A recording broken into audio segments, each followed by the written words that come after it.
Assalamualaikum warahmatullahi wabarakatuh. Yang terhormat Bapak Dr. Arman, Magister Pendidikan, selaku dosen pengampu pada mata kuliah Media Pembelajaran SD berbasis ICT. Izinkan saya memperkenalkan diri, nama saya Firly Azhara dengan NPM 2023 4064055038. Di sini saya akan menjelaskan ulang terkait materi tahapan-tahapan pengembangan media pembelajaran ICT. Model pembelajaran Azure. Model pembelajaran Azure adalah model pembelajaran yang dirancang untuk menciptakan pembelajaran yang efektif dan efisien dengan menggabungkan media dan teknologi di dalam proses pembelajaran. Azure merupakan akronim dari beberapa komponen, yaitu yang pertama, analis learners, menganalisis karakteristik peserta didik. Yang kedua, state objectives, menyatakan tujuan. Yang ketiga, select, modify or design materials, memilih, mendesain atau mendesain materi pembelajaran.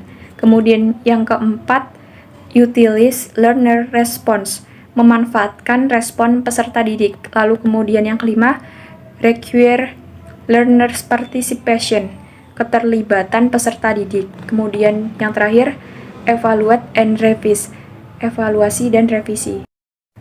Poin yang pertama, menganalisis peserta didik. Sebelum mengajar, guru perlu memahami siswa dengan melalui demografi, usia, latar belakang, sosial, budaya, dan lain-lain. Kemudian, karakteristik umum, motivasi belajar, pengalaman sebelumnya. Lalu kemudian kompetensi awal, meliputi pengetahuan dan keterampilan yang sudah dimiliki siswa. Lalu ada gaya belajar, visual, auditory, dan kinestetik untuk menyesuaikan metode pengajaran. Poin yang kedua adalah menetapkan tujuan pembelajaran, menentukan apa yang harus dikuasai siswa setelah pembelajaran dengan kriteria yang jelas. Kriteria yang pertama, hasil pembelajaran yang diharapkan, misalnya memahami konsep tertentu, menguasai keterampilan. Kriteria yang kedua, kriteria keberhasilan, standar yang harus dipenuhi seperti akurasi dalam tugas. Kemudian kriteria yang ketiga adalah kondisi pelaksanaan, misalnya dalam diskusi, ujian, atau proyek. Poin yang ketiga adalah memilih metode, media, dan materi. Guru memilih pendekatan dan alat yang mendukung pembelajaran yang efektif seperti metode ceramah, diskusi, simulasi, proyek. Kemudian yang kedua, media, video, presentasi, infografis, dan animasi. Kemudian yang ketiga, materi, buku teks, modul, online, aplikasi pembelajaran. Kemudian yang keempat, bisa memilih materi yang ada atau membuat materi baru sesuai kebutuhan. Poin yang keempat adalah menggunakan media dan materi.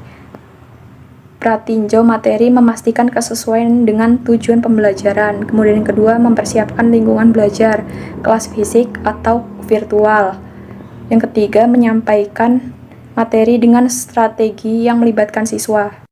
Poin yang kelima adalah melibatkan siswa di dalam pembelajaran melalui diskusi, kemudian kegiatan kelompok kecil, kemudian penilaian formatif. Diskusinya antara lain berbagi pendapat, kemudian tanya jawab. Kegiatan kelompok kecilnya seperti kerjasama dalam tugas atau proyek. Penilaian formatifnya meliputi kuis singkat, refleksi, dan umpan balik. Kemudian poin yang keenam, evaluasi dan revisi, diantaranya penyampaian instruksi apakah jelas dan efektif.